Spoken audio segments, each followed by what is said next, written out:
मैं हस्तिनापुर की ओर प्रस्थान कर रहा हूं। मेरे वापस लौटते ही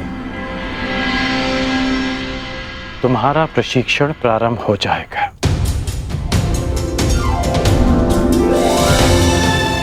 कदाचित हमारी सोच में मतभेद हो, परंतु हमारे पक्ष में कोई मतभेद नहीं। सुना है कि वासुदेव शांति दूत बनकर हस्तिनापुर आ रहे हैं, तो हो सकता है कि ये युद्ध टल जाए। नहीं, युद्ध होना निश्चित है। हाँ, वासुदेव स्वयं आ रहे हैं तो अवश्य कोई बात होगी।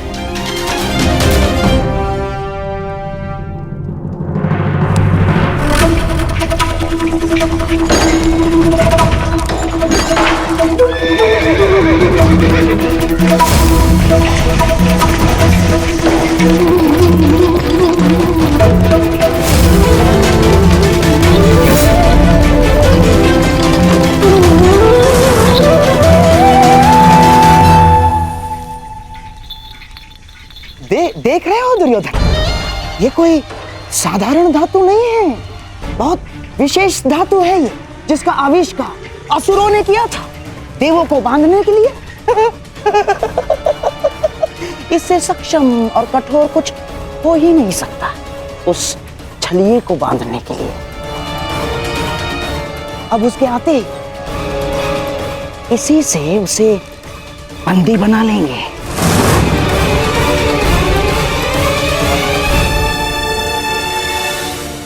बहुत अच्छे मामा श्री, सबसे कठोर धातु की श्रृंखला। हाँ,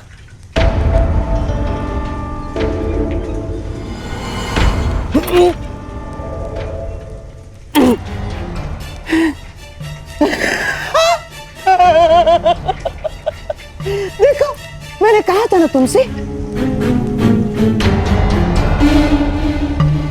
परंतु मैं ये देखना चाहता हूं कि ये कितनी कठोर है।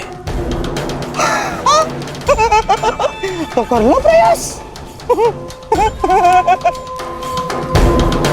दासों, मामा श्री को इसमें बांध दो। ये क्या कह रहे हो तुम?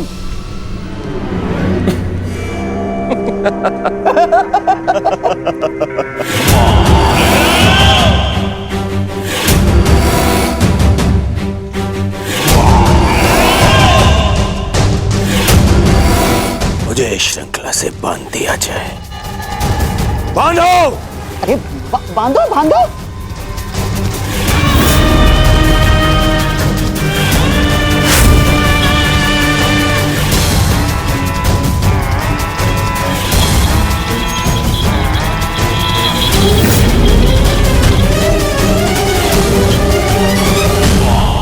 अब देखते हैं ये श्रृंखला कितनी सक्षम है।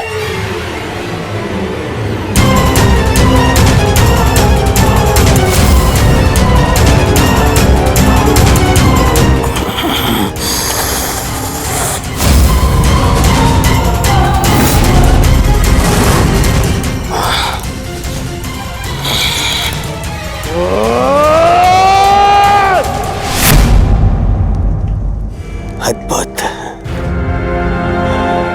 निसंदेह ये अद्भुत है। अब हुआ पूर्ण प्रबंध उस वासुदेव के स्वागत का।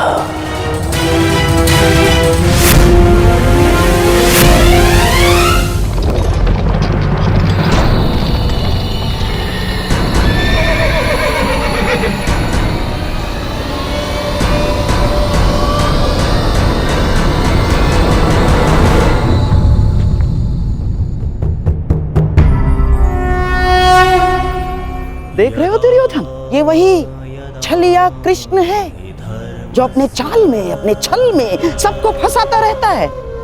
ग्लानिर्भवति भारत आज ये स्वयं मेरे रचाए चक्रव्यूह में फंसने आ गया।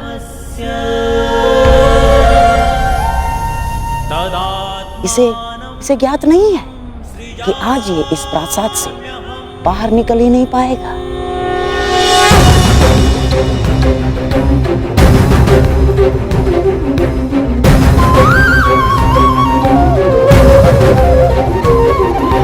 यदा यदा हि धर्मस्य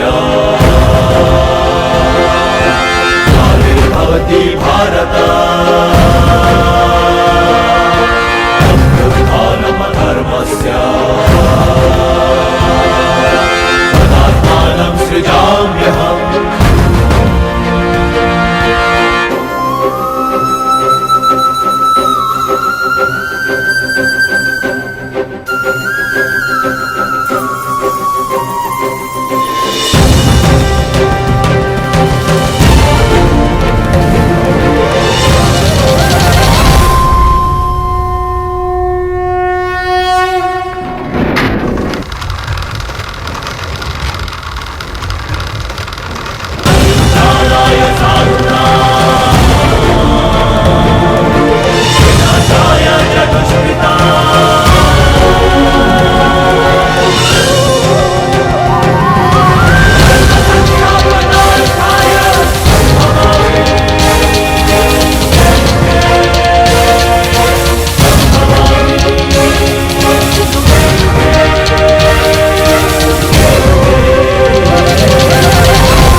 नारायणं नमस्कृत्य नरं चैव नरोत्तमं देवीं सरस्वतीं व्यासं ततो जयमुदीरयेत्।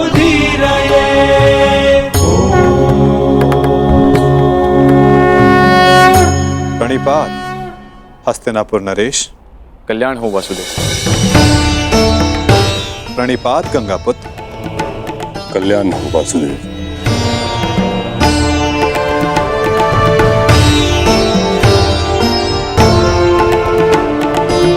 प्रणिपात समधि श्री। स्वास्थ्य। प्रणिपात गांधार नरेश। प्रणिपात मुरली मनोहर, आपका स्वागत है हस्तिनापुर में। प्रणिपात वासुदेव, मैं समस्त हस्तिनापुर की ओर से आपका आभारी हूं कि आपने शांति प्रस्ताव को एक अवसर दिया और हस्तिनापुर आए। अवसर तो धर्मराज ने दिया है महात्मा विदुर, अपने बड़ों के प्रस्ताव को आदर देकर।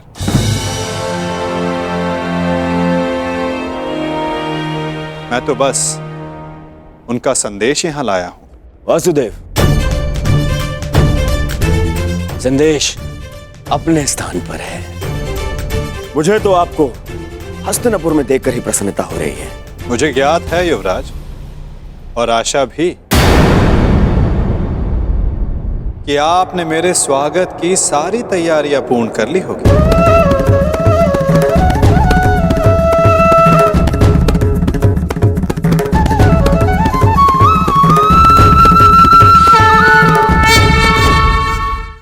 कि आपने मेरे स्वागत की सारी तैयारियां पूर्ण कर ली होगी। अवश्य। आप मेरे समधी जो हैं। चलिए, आइए मेरे कक्ष में चलते हैं। मेरे कक्ष में चल के आदर सत्कार ग्रहण कीजिए। आपके मुख से ऐसे वचन सुनकर संतोष हुआ युवराज, और अधिक प्रसन्नता इस बात की हुई है कि आपने मुझे शांति दूत के रूप में स्वीकार किया। ये शांति प्रस्ताव के बारे में हम कल बात करेंगे। आप यात्रा से आए हैं, विश्राम करें, थकान दूर करें। आइए। क्यों नहीं युवराज, अवश्य।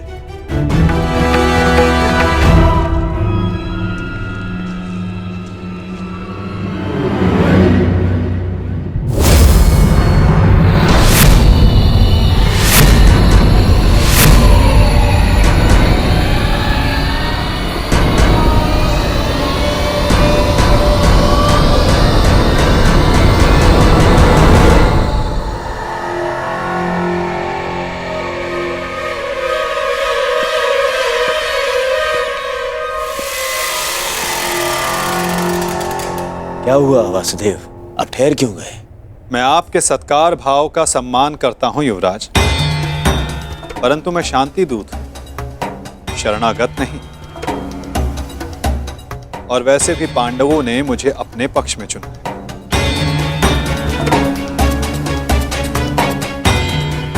और नीति अनुसार एक दूत आतिथ्य तब तक ग्रहण नहीं कर सकता जब तक उसका कार्य पूर्ण ना हो जाए।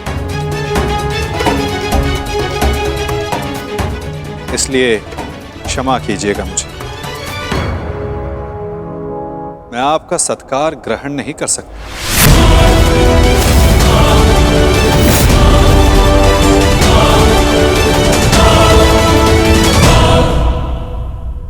परंतु फिर आप कहां ठहरेंगे? आप उसकी चिंता ना करें युवराज, मेरे पास अपनी व्यवस्थाएं हैं। आइए भी ना वासुदेव, आप हमारे यहाँ पधारे, हम धन्य हुए। हमारे यहाँ आकर हमें कृतार्थ करें। हमने आपकी ऐसी व्यवस्था की है, ऐसी व्यवस्था की है वासुदेव कि आप हस्तिनापुर छोड़कर कहीं जाएंगे ही नहीं। ऐसा कुछ नहीं जो सदा रहे, और ऐसा कुछ नहीं जो सदा ना रहे। तो फिर मेरे यहां होने ना होने का क्या अर्थ रह जाता है गांधार नरेश?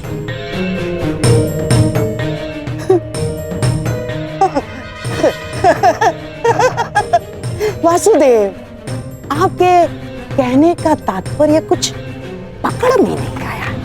यदि सागर में अपना हाथ डालोगे तो ऐसा अनुभव होगा कि संपूर्ण सागर तुम्हारा है गांधार राज। और यदि उसी सागर को मुट्ठी में बंद करने का प्रयास करोगे तो कुछ नहीं पाओगे। हाँ, यह अवश्य हो सकता है कि उसमें डूब जाए। प्रणिपात।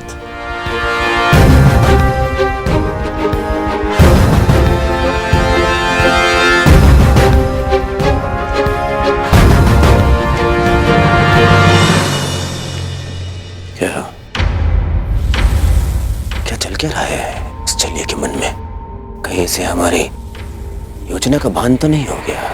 शांत रहो दुर्योधन, शांत रहो। आज नहीं आया तो क्या हुआ, कल तो इसे सभा में आना ही होगा, और ये आएगा। क्यों? शांति दूत है, इसे अवश्य आना होगा, और फिर हमारी योजना सफल। वासुदेव, आपका आतिथ्य बनने का सौभाग्य मिला, मेरे लिए सम्मान की बात है। आशा करता हूं ज्येष्ठ पांडु पुत्रों की ओर से कोई सकारात्मक संदेश लाए होंगे।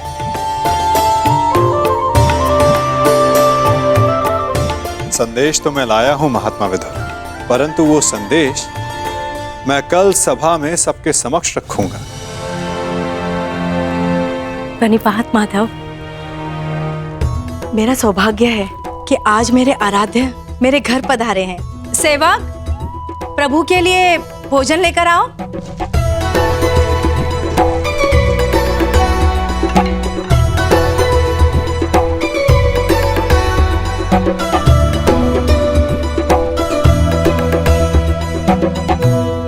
भोग लगाइए प्रभु।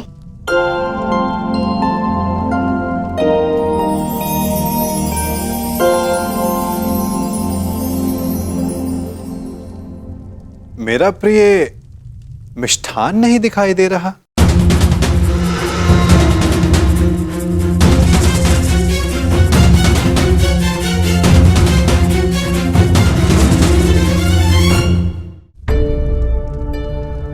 जानती हूँ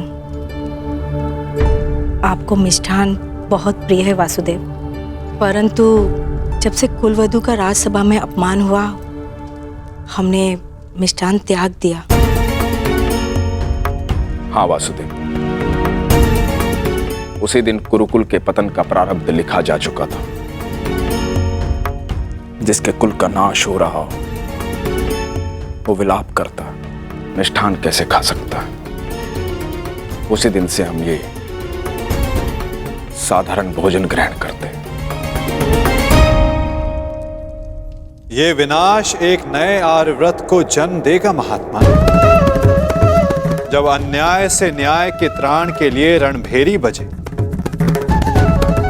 तो वो अवसर शुभ ही होता है, और शुभ अवसर पर मिष्ठान आवश्यक है। और मैं यहां भोजन पर निमंत्रित हूं। अपना प्रिय मिष्ठान खाए बिना यहां से जाने वाला नहीं मैं।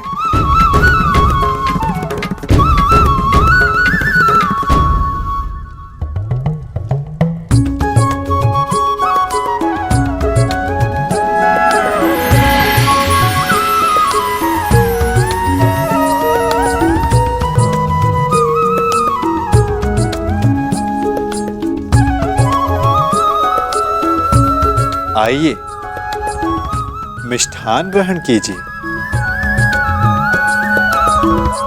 वाह काकाश्री वाह।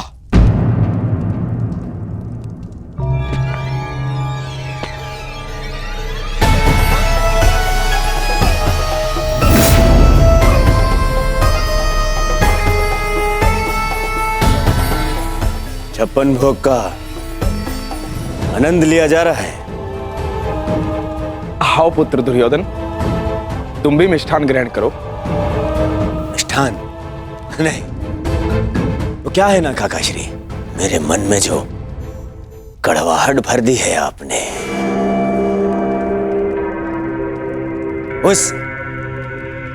इस मिष्ठान की मिठास से मिट नहीं सकती है।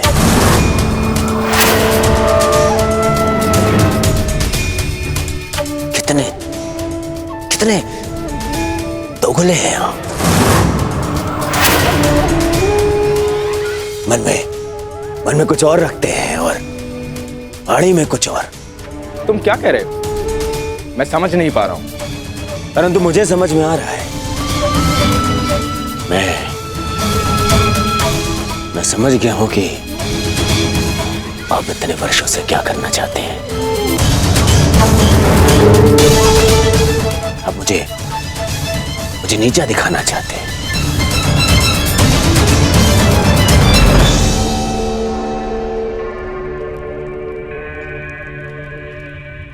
वासुदेव हस्तिनापुर आए।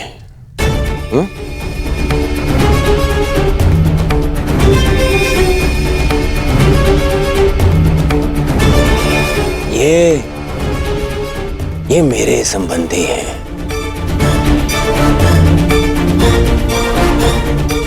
और इन्होंने अपनी सेना की शक्ति भी मुझे दी है, तो दोनों ही नाते से इनका सम्मान सत्कार करने का अधिकार पहले मेरा है। परंतु आपने क्या किया? आप उन्हें यहां ले आए ताकि आप अपने स्वार्थ और षड्यंत्र को पूर्ण कर सके। परंतु वासुदेव को निमंत्रित करने में मेरा क्या स्वार्थ है दुर्योधन? अरे स्वार्थ है काकाश्री।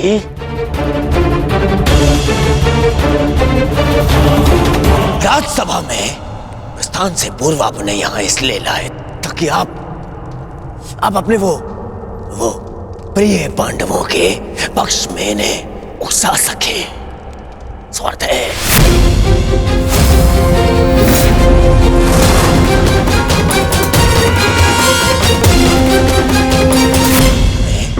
प्रस्थान से पूर्व आपने यहां इसलिए लाए ताकि आप अपने वो प्रिय पांडवों के पक्ष में इन्हें उकसा सके। शांत रहो दुर्योधन। हस्तिनापुर के महामंत्री है ये, और एक महामंत्री के समक्ष तुम इस भांति बात नहीं कर सकते। मूर्खता मत करो। नहीं मामाश्री, नहीं, आज मुझे बोलने दीजिए। इन्होंने आज तक केवल पांडवों का साथ दिया और मेरा विरोध किया। दुर्योधन, अपनी वाणी पर संयम रखो। ये मत भूलो कि महात्मा विदुर ना केवल तुम्हारे महामंत्री हैं, परंतु तुम्हारे काका श्री भी हैं। काका श्री होते तो मेरा समर्थन करते, उन पांडवों का नहीं।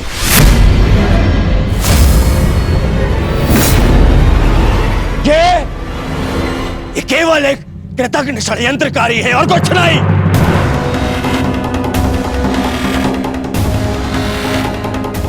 इन्होंने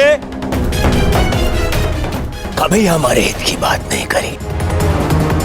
ना ये तब चाहते थे कि मेरे पिता राजा बने, और ना ये आप चाहते हैं कि मैं सिंहासन पर बैठूं।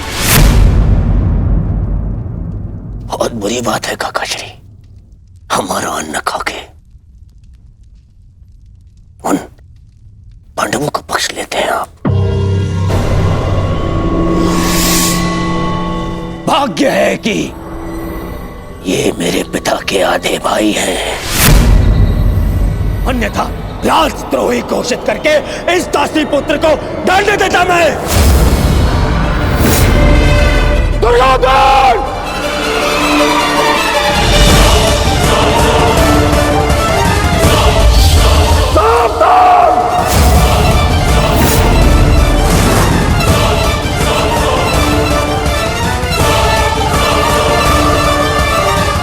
ये आप क्या कर रहे हैं आर्य? आप तो शांत रहिए। बालक नहीं है ये, जो इसके हर अपराध को बालक समझकर क्षमा कर दूं। इसे स्मरण होना चाहिए कि मैंने शस्त्र शिक्षा तात श्री भीष्म से ली है। इसने मेरी निष्ठा पर प्रश्न किया। आज जिस प्रकार के शब्दों का प्रयोग इसने किया है, इसे हस्तिनापुर से निष्कासित कर देना चाहिए। निष्कासित तो मुझे आपको कर देना चाहिए। अपनी सीमा का उल्लंघन मत कर दुर्योधन।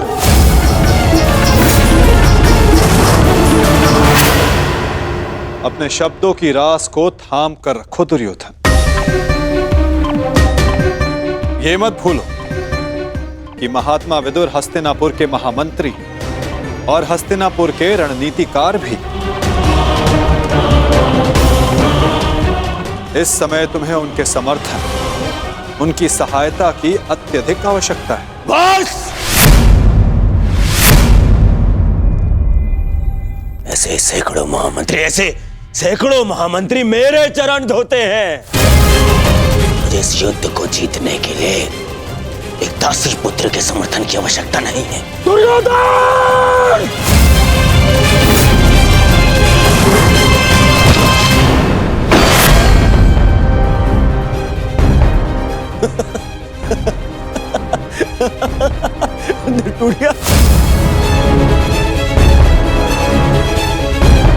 इस धनुष के साथ तुम्हारे प्रति मेरा समर्थन भी टूट गया है। अब ना तो तुम मेरे शस्त्र उपयोग कर पाओगे और ना ही मेरी नीति। मैं स्वयं अपनी बुद्धि और शक्ति को इस युद्ध से अलग करता हूं।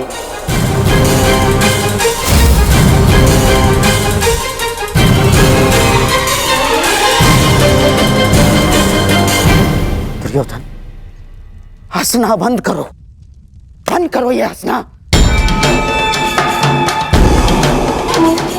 धर्मात्मा, देखिए, क्षमा कर दीजिए इसे। बच्चा है, बालक है ये। छोड़िए मामाश्री, ऐसे दोगले इंसान का हमारे साथ ना होना ही हमारे लिए श्रेयस्कर है। गंगाराज, इससे पहले कि मेरे क्रोध से मेरे विवेक का बांध टूट जाए, ले जाओ इसे यहाँ से। और ना जाओ तो क्या कर लेंगे? ईश्वर के लिए चुप हो जाओ। तुम्हें ज्ञात नहीं है तुमने कितना बड़ा अनर्थ किया है। अब चलो यहां से, चलो चलो।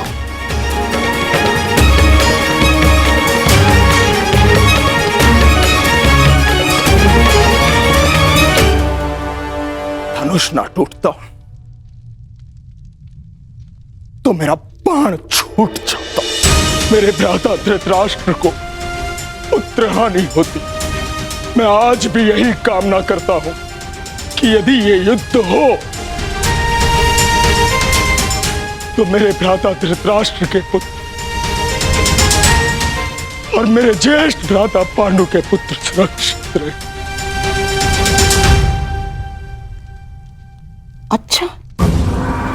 अच्छा खेल खेला आपने वासुदेव।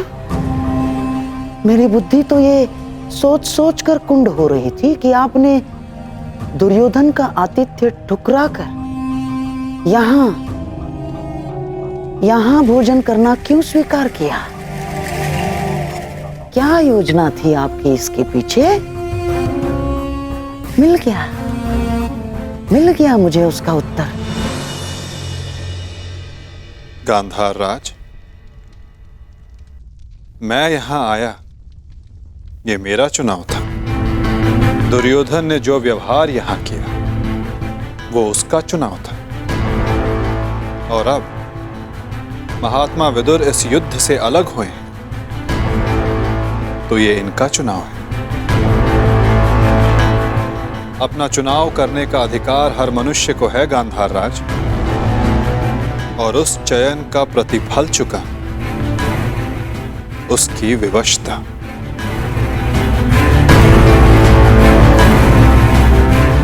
प्रणिपात।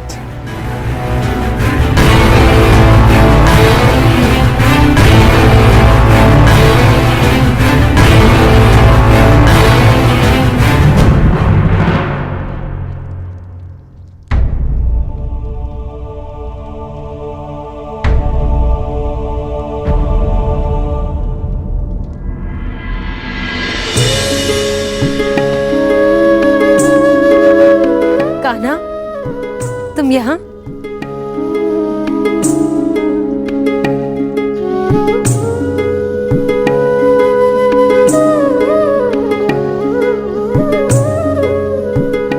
सोचा कि अपनी बुआ को बता दूं कि भूखे पेट शयन करने से बुरे स्वप्न आते हैं।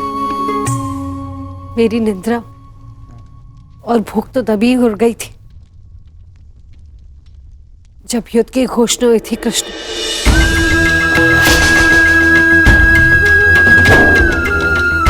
जिस माता के पुत्रों का जीवन दांव पे लगा हो, उसकी आंखों में नींद कैसे आएगी? उसके गले के नीचे से निर्मला कैसे उतरेगा?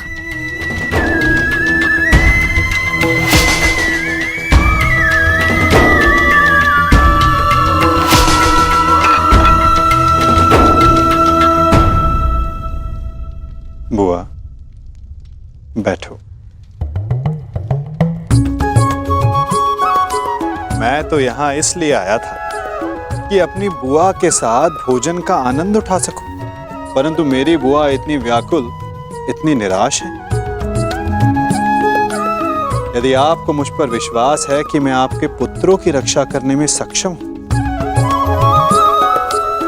तो क्या आप फिर भी भोजन नहीं करेंगी?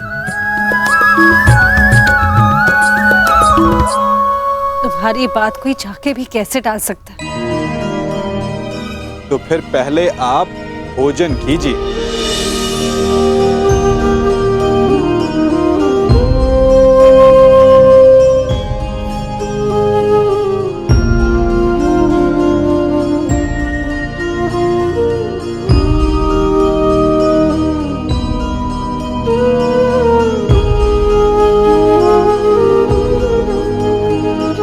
यदि मेरे पुत्र यहाँ थे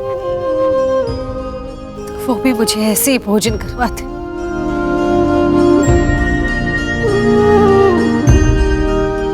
धन्यवाद कृष्ण, जो तुम यहाँ पर आकर मेरे पुत्रों के स्थान पर खड़े हुए और प्रकृति विकट परिस्थिति में मेरे पुत्रों का मार्गदर्शन करने के लिए।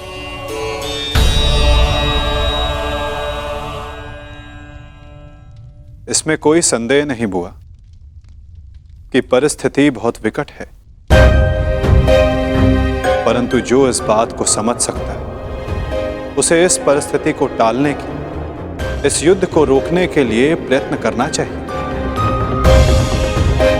मैं भी कर रहा हूं, आप भी कीजिए।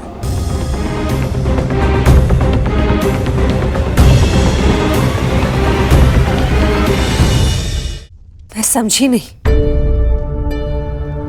मैं क्या कर सकती हूँ?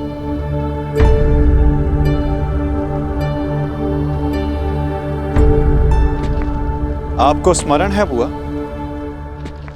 जब मैं यहां विभाजन के समय आया था तो मैंने आपको एक कार्य करने से रोका था। अभी उचित समय नहीं है बुआ, सत्य सम्मुख आएगा बुआ, परंतु उचित समय उचित स्थान पर। तुम ये कहना चाह रहे हो कि मैं उसे... बुआ, कुछ करने को कहने वाला मैं कौन होता हूं? मैं तो बस इस परिस्थिति की गंभीरता को देख रहा हूं। शांति दूत बनकर आया हूं। प्रयास करूंगा कि इस युद्ध को रोक सकूं, परंतु प्रतीत ये होता है कि इस युद्ध को टाला नहीं जा सकता।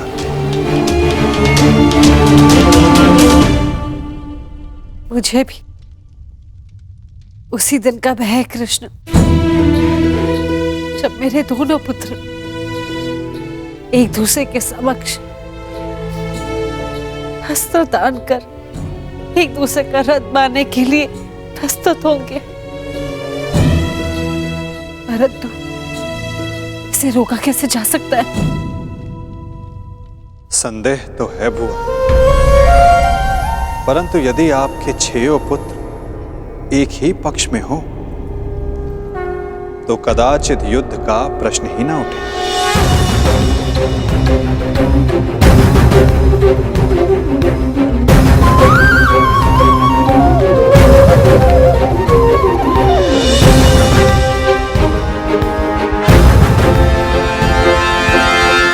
मैं वो करने जा रहा हूं जो मेरा कर्तव्य है। आप वो करें जो आपको उचित लगता है।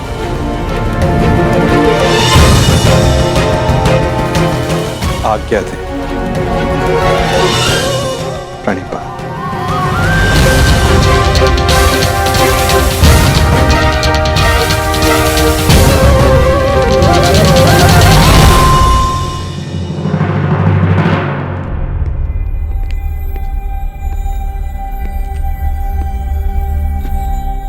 माधव,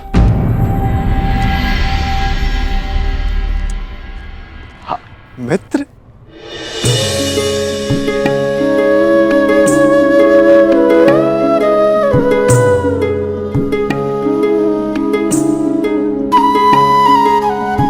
मुझे बहुत प्रसन्नता हुई तुम्हें फिर से देखकर। कहाँ थे तुम? मेरे स्वागत के लिए नहीं आए? क्योंकि मुझे नहीं लगता कि यहाँ आपको स्वागत देने के लिए बुलाया गया है। मैं तुम्हारा तात्पर्य समझा नहीं मित्र। आप सब जानते हैं, फिर भी अनजान बन रहे हैं। आप गांधार नरेश को मुझसे अधिक समझते हैं। यह स्वागत प्रारंभ है, इसके बाद अपमान होगा और हो सकता है कि कोई चाल भी रचा हो। यदि जाल होगा तो मुझे पूर्ण विश्वास है कि मेरा धनुर्धारी मित्र उस जाल को अपने बाणों से काट देगा।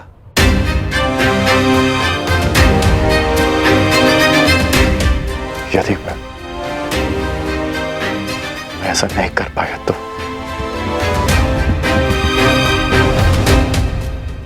तो मैं स्वयं उसका त्राण करूंगा मित्र। हाँ, आप हम सबसे भिन्न हैं, अधिक सक्षम हैं, अधिक शक्तिशाली हैं, किंतु आप भी तो मानव का ही रूप है ना, और मानव सब कुछ नहीं जानता। अन्यथा आज आप दुर्योधन की सभा में नहीं आते।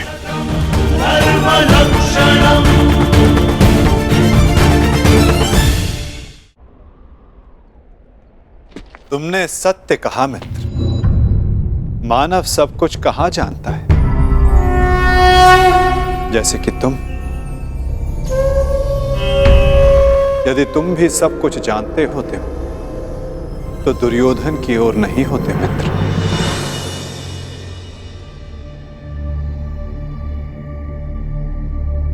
वासुदेव, बात को समझने का प्रयास कीजिए। मैं भावी संकट की बात कर रहा हूं।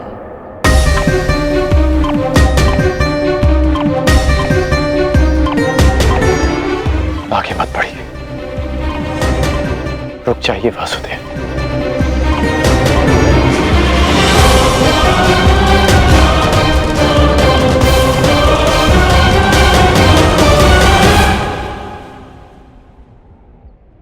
मित्र, तुम चिंता ना करो। यदि मैं हर उस स्थान पर रुक जाता जहां संकट संभव था, तो मेरे जन्म लेने के पश्चात मैं बंदी गृह में नहीं रुक जाता मित्र। मामा कंस के बुलाने पर मथुरा नहीं जाता। मामाओं से निपटने का मेरा बड़ा अनुभव रहा है मित्र। मैं जानता हूं कि भीतर क्या होने वाला।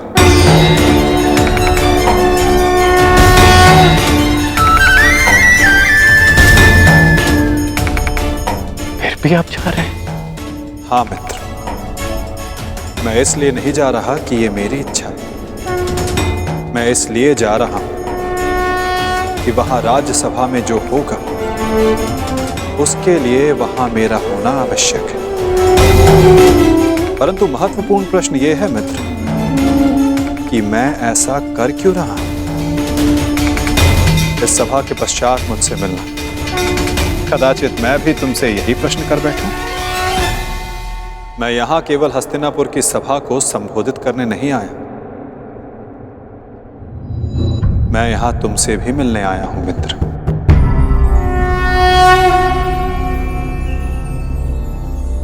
तुम सदा मुझसे यही प्रश्न करते आए हो कि मैं इस पक्ष में क्यों, मेरा मत क्या है। क्या मैं ही कर्ता धर्ता हूं या केवल दृष्ट?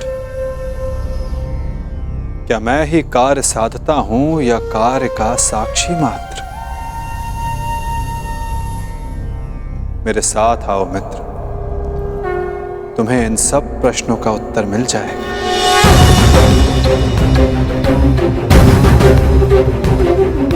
मैं इस सृष्टि का साक्षी, आज तुम मेरे साक्षी बनो मित्र।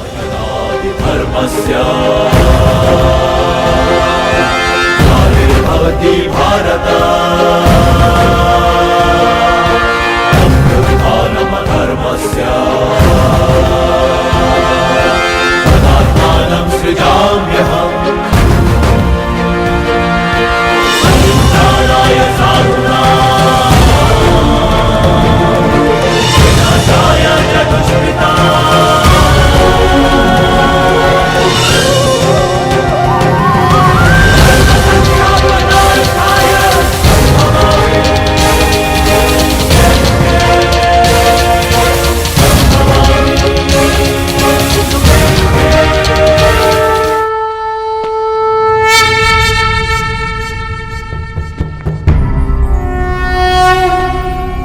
यदा यदा हि धर्मस्य ग्लानिर्भवति भारत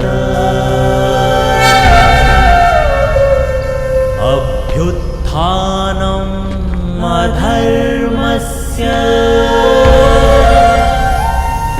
तदात्मानं सृजाम्यहम्।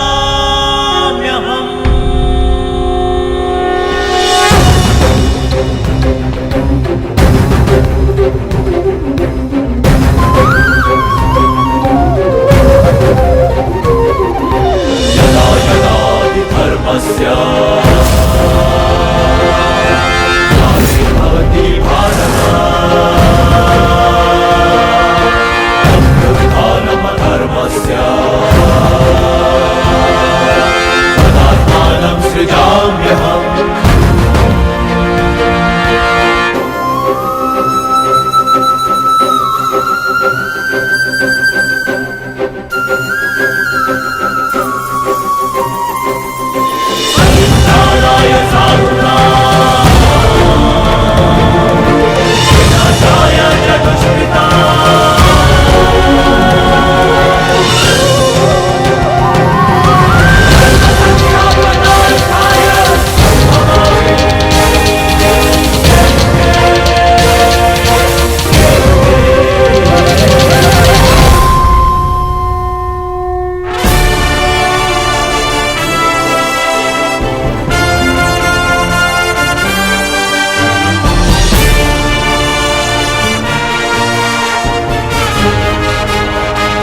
प्रणिपात उस महान योद्धा को जो कुरुवंश के सबसे बड़े संबल हैं, जिन्हें संसार स्मरण करेगा तो इसलिए कि उन्होंने अपना संपूर्ण जीवन, अपना कर्म और अपना धर्म समस्त कुरुवंश को समर्पित कर दिया। जो कुरुकुल का, कुरुवंश का मार्गदर्शन करते, उनको मार्ग दिखाते।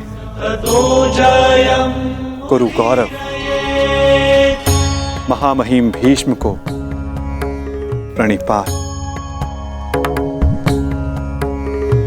नारायणं नमस्कृत्य नरं प्रणिपात उस महान राजा को जो कुरुकुल का सर्वे सर्वा है, जो राष्ट्र का निर्माता है, उस महाराज धृतराष्ट्र को, इस शांति दूत कृष्ण का प्रणिपात। स्वस्ति। अपने ज्ञान और शिक्षा के बल पर सामान्य कुरु कुमारों को भारतवर्ष का महान योद्धा बनाने वाले अर्जुन, भीम, दुर्योधन जैसे महान योद्धाओं के आचार्य श्री द्रोणाचार्य को मेरा प्रणिपात। कल्याण हो वसुदेव।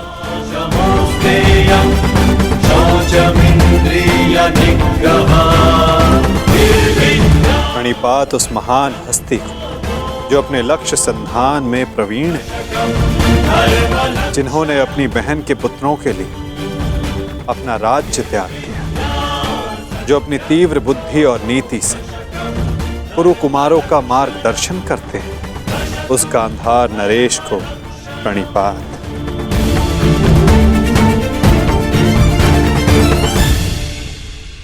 प्रणिपात महानितिज्ञ महात्मा विदुर को।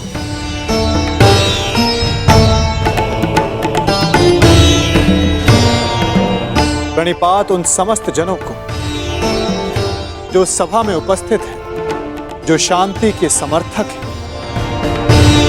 प्रणिपात का अर्थ है अपना शीश झुकाना। हम सब अपनी संतानों को उन सब के समक्ष शीश झुकाना सिखाते हैं जिन्होंने अपने जीवन में महान कार्य किए, परंतु मैं आप सबके समक्ष प्रणिपात इसलिए नहीं कर रहा कि आप सब ने महान कार्य किए। मैं प्रणिपात इसलिए कर रहा हूं कि आप सब अब भी एक महान कार्य को संपन्न करने के लिए सक्षम हैं। वो महान कार्य जो कि एक महायुद्ध, एक महाविनाश है, उससे मुक्ति पाना, जिसके पश्चात एक महान शांति की स्थापना होगी, धर्म का उदय होगा। मुझे विश्वास है कि आप सभी कल आने वाले महाभारत के महाविनाश को देख सकते हैं, और यदि आप सब चाहें तो आर्यव्रत को इस विनाश से बचा भी सकते हैं। मुझे अधिक प्रसन्नता होगी कि आप सबके सहयोग से भारतवर्ष में होने वाले इस महाभारत से सबको बचा सकूं और मेरे यहाँ उपस्थित होने का लक्ष्य पूर्ण कर सकूं। मुझे पूर्ण विश्वास है कि आप सब में से कोई भी ये युद्ध नहीं चाहेगा।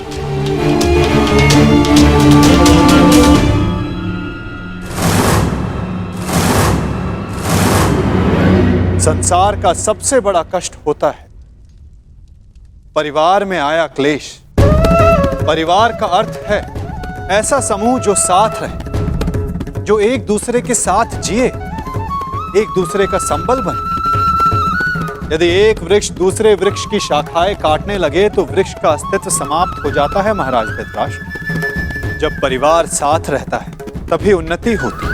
मेरी मंत्रणा यह है कि एक वंशज के अहंकार के लिए समूचे वंश को दांव पर लगाना उचित नहीं, क्योंकि यदि वंशज का अहंकार जीत भी गया तो वंश अपना अस्तित्व हार जाएगा।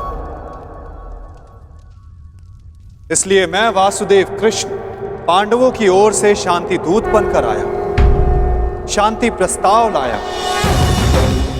यह युद्ध केवल भाइयों के मध्य का संघर्ष नहीं होगा, बल्कि इस युद्ध में संपूर्ण भारतवर्ष भाग लेगा।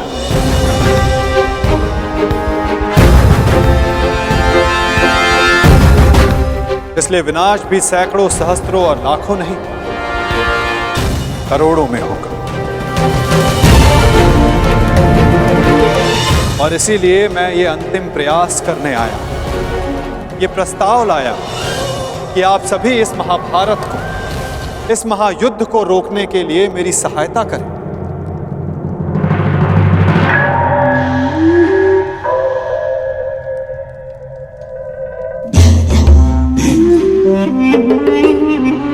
साधु साधु वासुदेव, आप तो सचमुच धन्य हैं। मुझे स्मरण नहीं होता कि कितना समय हो गया ऐसे शांतिपूर्ण वचन सुने हुए। मुझे तो ऐसा प्रतीत होता है वासुदेव कि आपके मुख से शब्द नहीं, फूल झड़ रहे हैं, फूल। मैं अभिभूत हो गया वासुदेव, और सच कहूं वासुदेव, मैं भी आपसे सहमत हूं।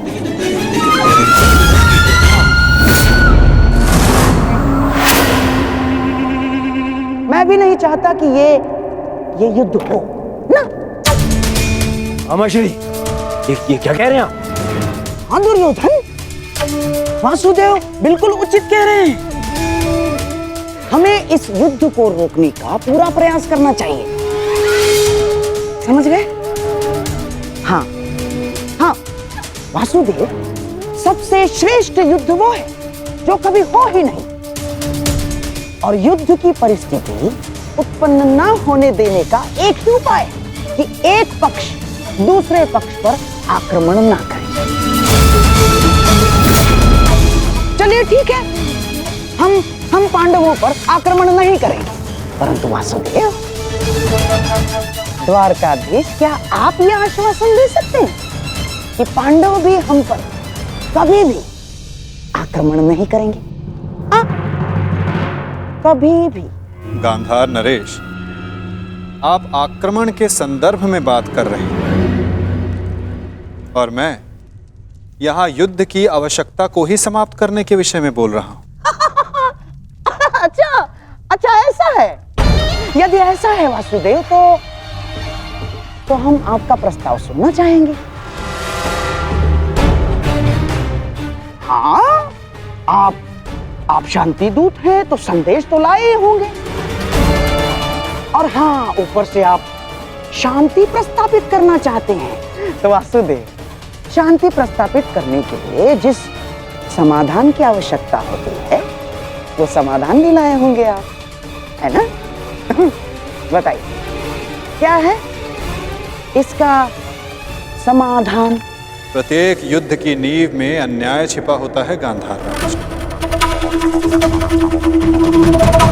और अन्याय का केवल एक ही समाधान है, और वो समाधान है न्याय।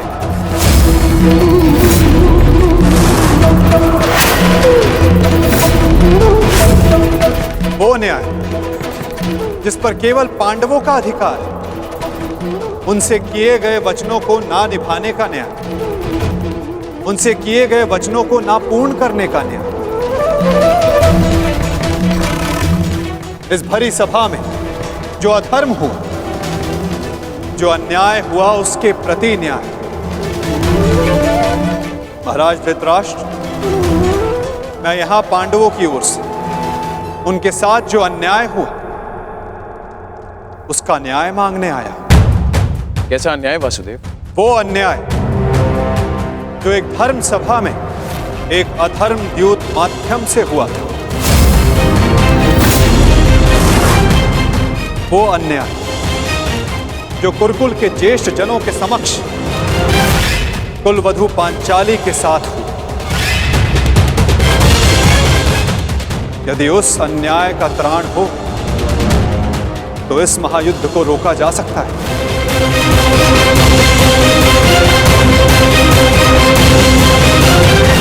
कुरुकुल श्रेष्ठ महाराज धृतराष्ट्र, महामहिम भीष्म, मैं पांडवों की ओर से उस अन्याय के लिए न्याय मांगने आया हूं।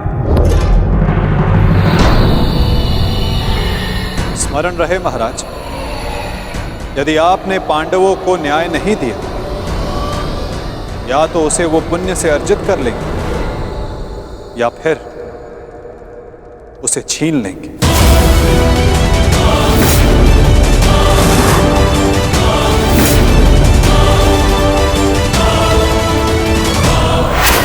अब निर्णय आपका है।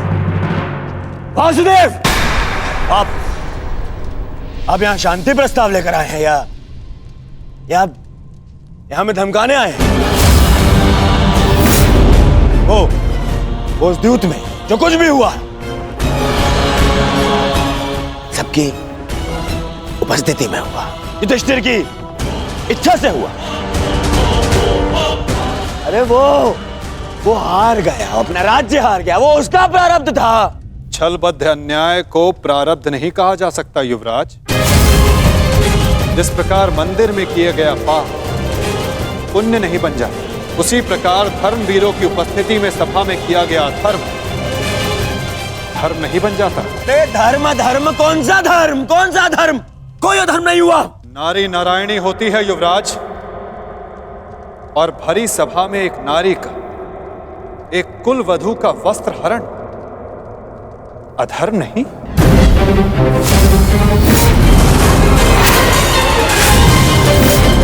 यदि तुम्हें विश्वास नहीं तो अपने ज्येष्ठों की झुकी दृष्टि से पूछो दुर्योधन। उन वस्त्रों से पूछो जो आपको आपके मन की नग्नता अनुभव कराने के लिए आपके शरीर से दूर हो गए। उन प्रतिज्ञाओं से पूछो जो पांडवों ने अपने भ्राताओं के विनाश के लिए मांगी।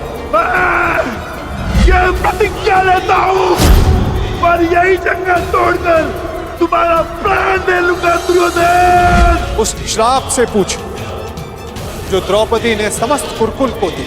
इस सभा में उपस्थित वो हर व्यक्ति जिसने मौन रहकर ये अधर्म होते हुए देखा, उन्हें उनके मौन रहने का दंड मिलेगा। श्राप है ये अग्निसुता द्रौपदी का। परंतु यदि आप सब चाहें तो पांडव अपनी प्रतिज्ञा को त्याग देंगे। द्रौपदी अपना श्राप वापस ले लेंगे। बस आप सबको अपनी भूल का अनुभव करके पांडवों को केवल उनका अधिकार देना है।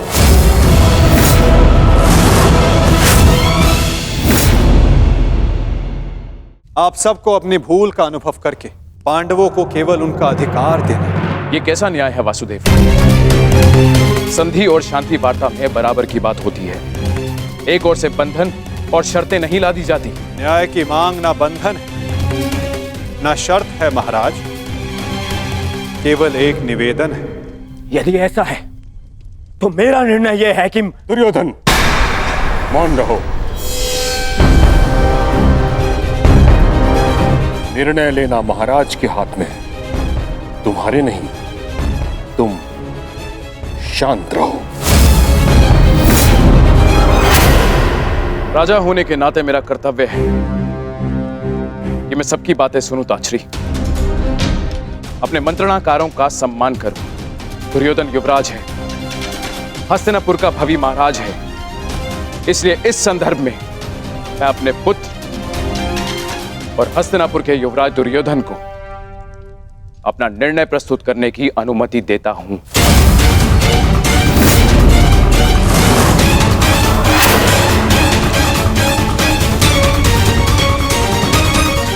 धन्यवाद पिताश्री।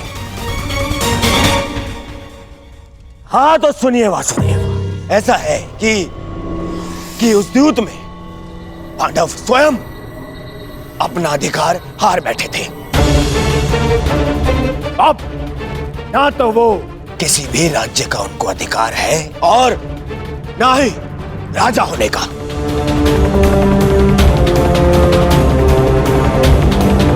इसीलिए मैं दुर्योधन ये घोषणा करता हूं कि हस्तिनापुर आपका ये शांति प्रस्ताव ठुकराता है।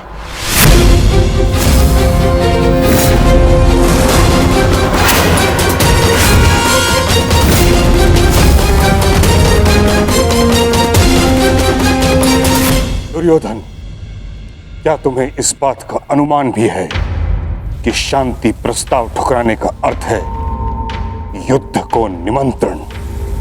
अपने निर्णय पर पुनः विचार कर लो। बात बात पर विचार करना बंद कीजिए पितामह। बात बात पर विचार काया करते हैं।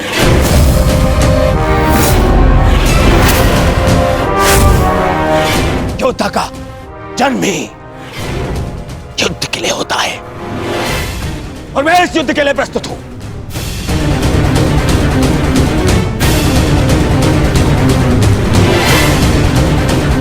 मेरी दृष्टि में उन पांडवों को कुछ भी देने का प्रश्न ही नहीं उठता। बस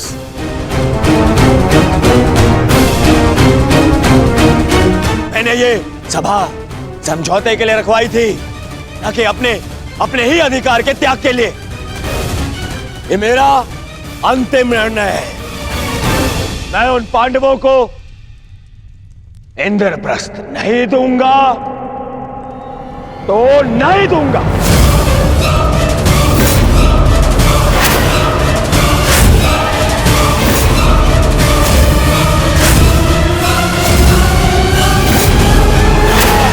अंतिम निर्णय है। मैं उन पांडवों को इंद्रप्रस्थ नहीं दूंगा तो नहीं दूंगा।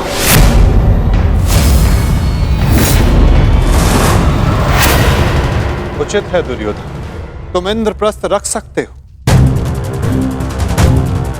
उसकी सेना भी रख लो, अस्त्र शस्त्र रख लो, लाखों गाय अश्व, उसकी प्रजा भी रख लो, कोटि कोटि धन संपत्ति, जो कुछ भी पांडवों ने अपने परिश्रम से अर्जित किया था वो सब रख लो दुर्योधन। परंतु इस अन्याय के प्रतिकार स्वरूप केवल एक कार्य कर दो। प्रतीक के रूप पांचों पांडवों को 5 गांव दे दो।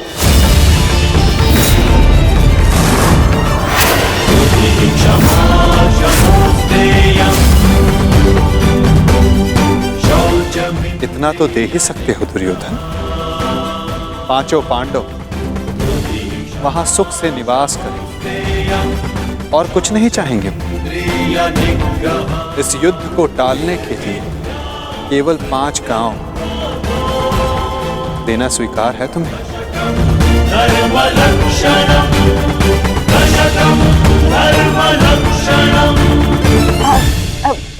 वासुदेव वासुदेव वासुदेव, यदि दुर्योधन 5 गांव दे देता है तो क्या आप वचन देंगे कि पांडव इंद्रप्रस्थ की चाह में आक्रमण की चेष्टा नहीं करेंगे? हाँ गांधार नरेश, मैं वचन देता हूं कि इस स्थिति में पांडवों की ओर से कोई आक्रमण नहीं होगा। वो हर परिस्थिति में संतुष्ट रहेंगे।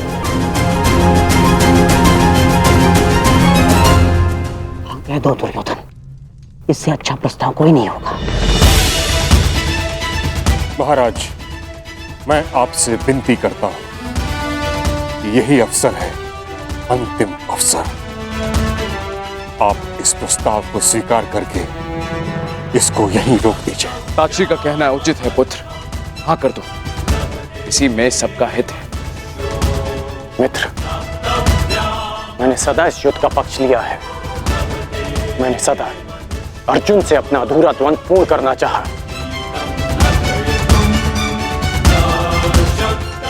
मैं अपना अधूरा द्वंद्व कभी और पूर्ण कर लूंगा।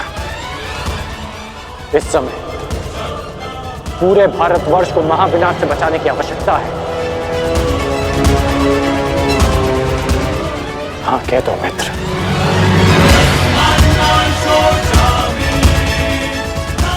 तुमने तो एक अनजान का मान रखने के लिए उसे अंगराज बना दिया, तो लाखों के प्राणों को बचाने के लिए 5 गांव दे दो मित्र। देख रहे हैं वासुदेव, मेरे मित्र अंगराज मेरे साथ है।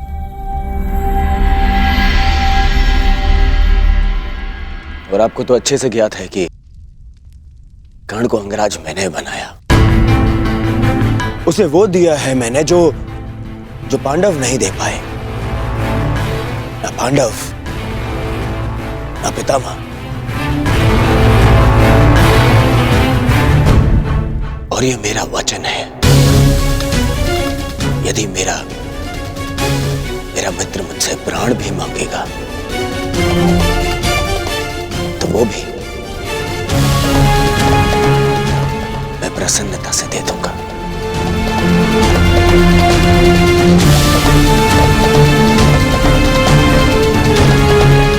परंतु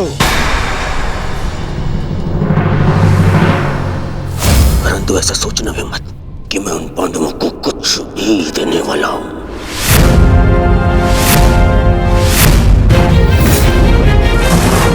पता है, बचपन से मुझे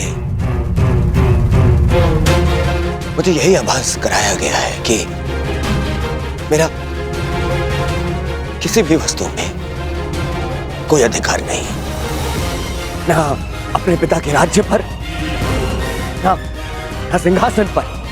जो भी मिले या तो दे दो या उन पांडवों के साथ में बांट लो। और तुम अधिकार की बात करते हो वासुदेव, तो बताओ मुझे, मेरा अधिकार उन पांडवों ने मुझे कब दिया? कब? गुरु का प्रेम, महामहिम का वात्सल्य किसी को मिला तो वो उन पांडवों को, मुझे नहीं। मेरे पिता के राजा होने पर, युवराज पद पर किसी का अधिकार था तो वो मेरा था, परंतु मुझे नहीं मिला। वो मिला उस युधिष्ठिर को। दुर्योधन की बात तर्कसम्मत है वासुदेव। युवराज राजा का पुत्र ही बनता है और यही नीति है। आप तो कभी वास्तविक राजा थे ही नहीं महाराज। आप तो आज भी हस्तिनापुर के केवल कार्यकारी नरेश। आपका राज्य अभिषेक भी नहीं हुआ। और रही बात नीति की, तो कुल वधू का वस्त्र हरण, उसका अपमान कहां की नीति है?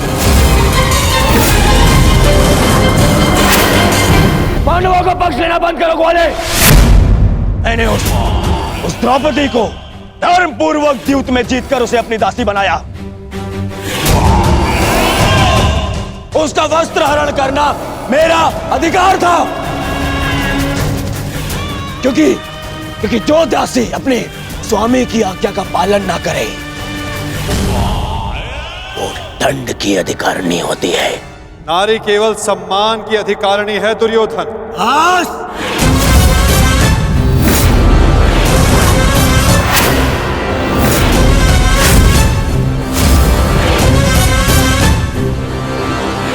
दूत बनकर आए हो, अपना संदेश दे चुके हो। अब मेरा निर्णय सुनो।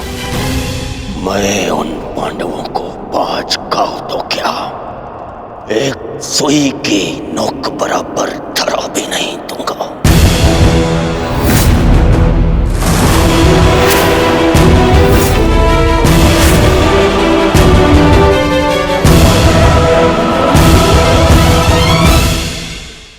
मैंने तुम्हारा संदेश भली भांति समझ लिया है युवराज। अब वही होगा जो तुम चाहते हो दुर्योधन। अब महाविनाश होगा, महायुद्ध होगा, महाभारत होगा।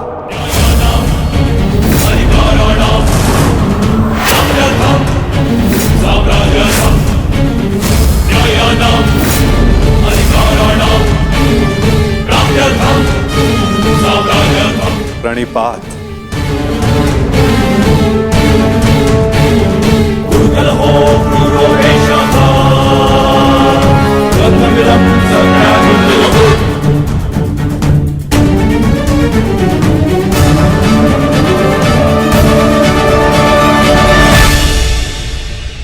रुकिए केशव। मित्र, एक बार और विचार कर लो। अरे मित्र, राजा बलि की कथा स्मरण है तुम्हें? वो मायावी वामन मुझसे 3 पग मांगने आया था। 3 पग भूमि, और उस 3 पग में उस वामन ने न केवल तीनों लोक नाप लिए, बल्कि उस बलि का नाश भी कर दिया।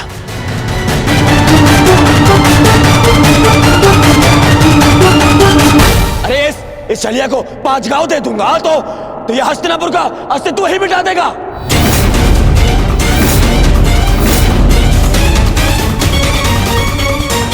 अखंडी कृष्ण, तुम्हारी मीठी मीठी बातों का प्रभाव इन पर पड़ सकता है,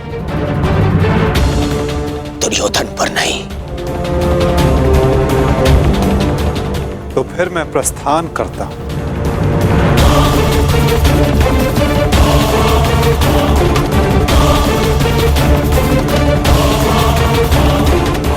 रुको दूत।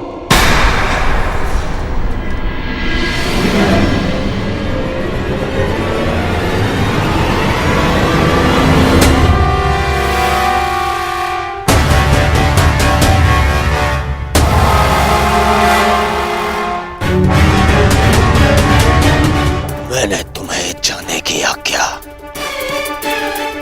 नहीं दी है अभी।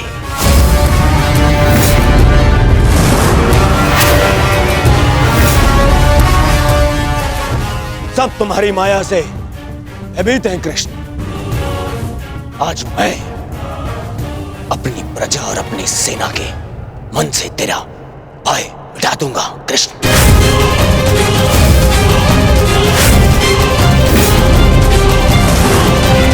तुम हस्तिनापुर से बाहर नहीं जाओगे।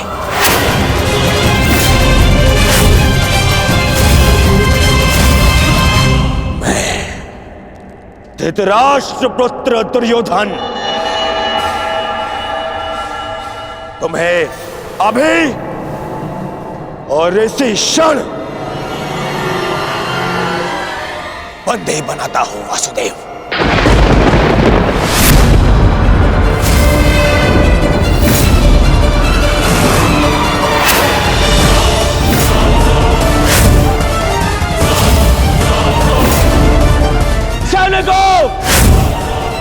बंदी बनाओ इस छलिए को।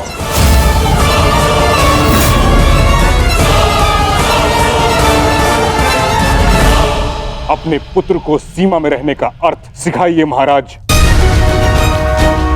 ये अनर्थ करने जा रहा है। महामहिम बिल्कुल ठीक कह रहे हैं महाराज। वासुदेव कृष्ण केवल हस्तिनापुर के संबंधी नहीं, इस समय वे एक शांति दूत हैं। और इस बात का स्मरण रहे महाराज, एक शांति दूत के साथ इस तरह का व्यवहार उचित नहीं है। आचार्य ठीक कह रहे हैं पुत्र, ऐसा अनर्थ मत करो। रावण ने भी यही मूर्खता की थी। उसने भी दूत का अपमान किया था और उसकी सोने की लंका जलकर भस्म हो गई।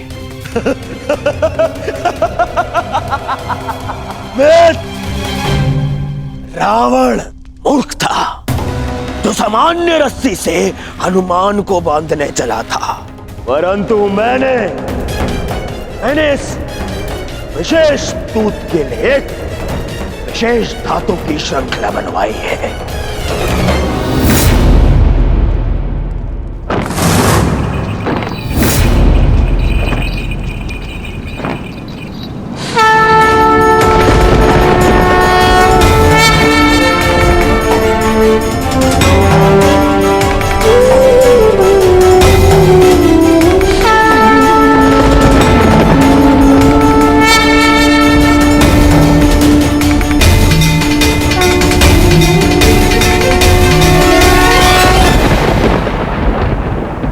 कुछ नहीं कहेगा।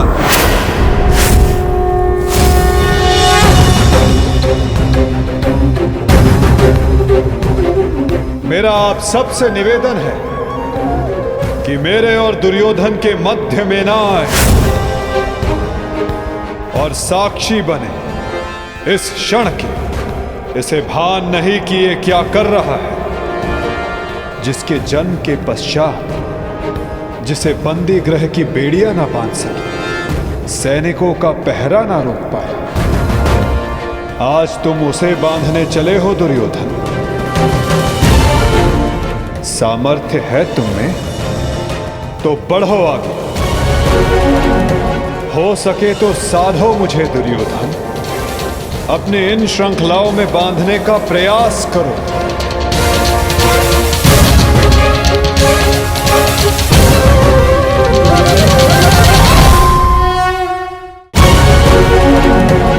हो सके तो साधो मुझे दुर्योधन, अपने इन श्रृंखलाओं में बांधने का प्रयास करो।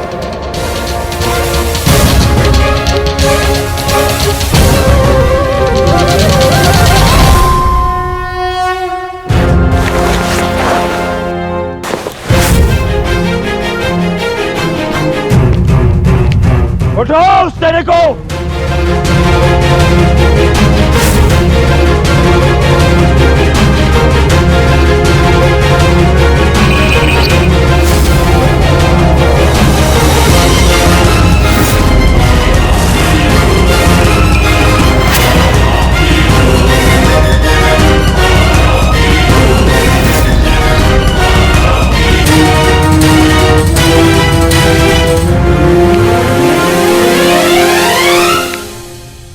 तुम्हें लगता है कि ये धातु श्रृंखला मुझे बांधने के लिए पर्याप्त है दुर्योधन?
जब तक अनंत आकाश को बांधने में सक्षम श्रृंखला तुम्हारे पास ना हो, तब तक ऐसी मूर्खता पुनः करने का प्रयत्न मत करना दुर्योधन। ये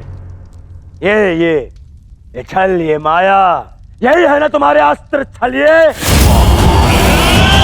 परंतु मुझे तुमसे या तुम्हारे इस माया से डर नहीं लगता। हर लूंगा मैं तुम्हारे और उन पांडवों के प्राण।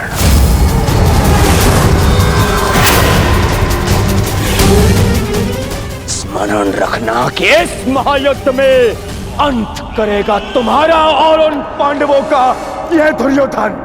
जो स्वयं मृत्यु के शिखर से गिरने वाला हो, उसे अपने अंत की चिंता करनी चाहिए मूर्ख दुर्योधन। जिस सत्य को, जिस भविष्य को मैं टालना चाहता था, उसे आज तुमने स्वयं आमंत्रण दे दिया। और सत्य ये कि इस महायुद्ध के अंत में तुम्हारे पापों और तुम्हारे पाप में भागीदार रहे प्रत्येक का अंत होगा। ये युद्ध अंत होगा।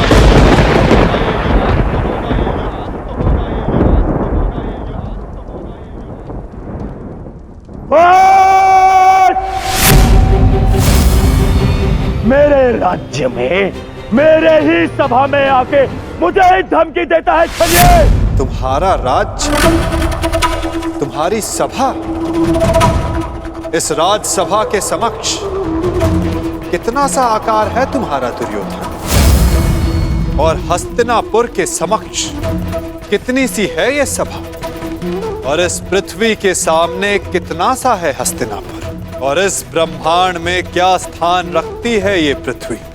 यदि मनुष्य का अभिमान और दम उसके आकार से अधिक बड़ा हो जाए तो वही मनुष्य को स्वयं अपने बोझ से मार डालता है, और तुम्हारे अंत का कारण भी यही अभिमान होगा दुर्योधन, और तुम्हारा अंत भी तुम्हारे इसी अभिमान से होगा दुर्योधन।